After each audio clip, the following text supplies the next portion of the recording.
Everyone, I'm meteorologist Charlie Ironmonger. Thank you so much for joining me today for your 10 a.m. news and weather update from the First Alert Desk. Now, we've got news about a shooting arrest in Kinston. Let's start with one in Kinston. We actually have two shooting arrests to talk about.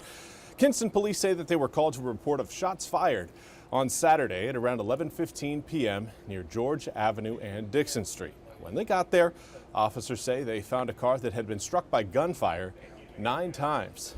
After an investigation into the shooting, police got warrants and arrested 20-year-old Syreek Evans. Now, he was charged with the following: first-degree attempted murder, assault with a deadly weapon with intent to kill, 9 counts of discharging a firearm into an occupied vehicle, malicious assault in secret, discharging a firearm within city limits, going armed to the terror of the people. Now, officers say they also recovered a stolen gun during their search for Evans, which led them to additionally charge him with possession of a stolen firearm. Now, police say their investigation into the shooting is still ongoing and more charges may be filed. Now, we need to highlight another shooting arrest, this one in Havelock. A man again has now been indicted. Anthony Parmley was arrested for the June 28 shooting in the area of 200 Roosevelt Boulevard. Now, Havelock police say they were called to the reported shooting where they found a man suffering from gunshot wounds. The man was airlifted to ECU Health Medical Center for further treatment. After an investigation, police say they charged Parmley with assault with a deadly weapon with intent to kill, inflicting serious injury. Now, on Monday, the DA's office indicted Parmley on attempted first-degree murder. Now, he is due back in court in September. And now we want to turn our attention to your weather forecast. Again, today is going to be another wet and gloomy day that should keep air temperatures a little bit more subdued than our seasonal averages. But of course, it's also going to bring about more rain showers to eastern North Carolina. Now, we do again have the possibility of seeing some flash flood warnings coming up later on today. We continue to see just waves of rain rolling over eastern North Carolina. Currently, again, seeing one trying to work its way off the Outer Banks. Still some lightning strikes there over the Outer Banks as that system again is slowly inching its way out into the Atlantic. We've got another again out of big mass of moisture moving over Pitt County, Edgecombe County, and moving towards Beaufort as well as Martin County. In fact, let's zoom the picture in a little bit further. But you can see that we've got more rounds of rain further back towards the west. So the rain showers very off and on so far today, and that's going to be a pattern that likely continues over the next few days. Now, we do have, or at least the next several hours, and it'll be back again tomorrow and even Friday. But we do have a flash flood warning in effect right now for Hatteras Island. That again is essentially from around Little Kinnickeet, extending down over the northern end of Ocracoke Island. For right now, it's looking like more rain showers are going to be coming down for that area.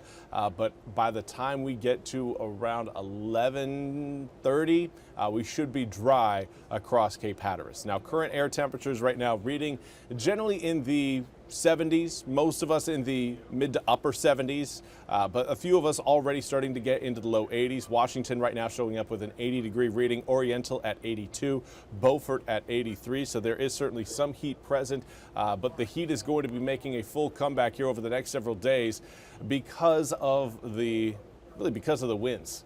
Southwesterly winds right now, very light, but so long as we maintain a consistent breeze out of the southwest, we're going to see not only humidity rise, which right now it's back to our normal August level, but we're also going to be seeing air temperatures climb as well.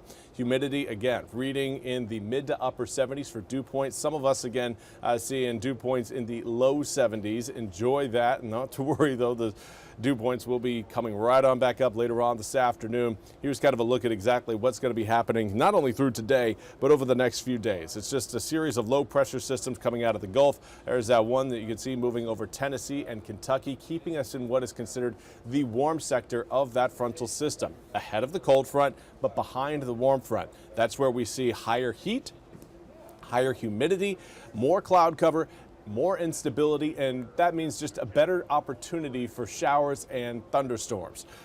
Now, we won't see any severe weather with this system, even as that cold front rolls by, because another frontal boundary will trail it very closely, and that low pressure system will be clearing the coast coming up Friday evening, giving us a much better outlook for your weekend forecasts. And again, what we saw yesterday, saw the day before, and what we're likely going to see today. And that is gray and wet conditions. We're not only going to again be feeling a little bit more sunshine over Saturday and Sunday, we will also feel drier air present over the east. Overnight lows dipping down to around 70 degrees, maybe even into the upper 60s for Saturday night and Sunday night. That will make it feel very nice. That drops humidity down and makes the upper 80s on both Saturday and Sunday a little bit nicer. Now, coming up next week, of course, we're going to keep a very close eye on Tropical Storm Erin. Still have a lot of uncertainty with that part of the forecast, whether or not we are going to see impacts. And if we do see impacts, how bad will they be? I think we'll have a much clearer picture coming up of Erin and its potential impacts on eastern North Carolina by the time we get to, we'll say, maybe Friday or Saturday of this week. Now, we will have more news and weather coming up over the next hour, but until then, I hope you all have a fantastic rest of your Wednesday. We'll see you back here coming up in just a few minutes.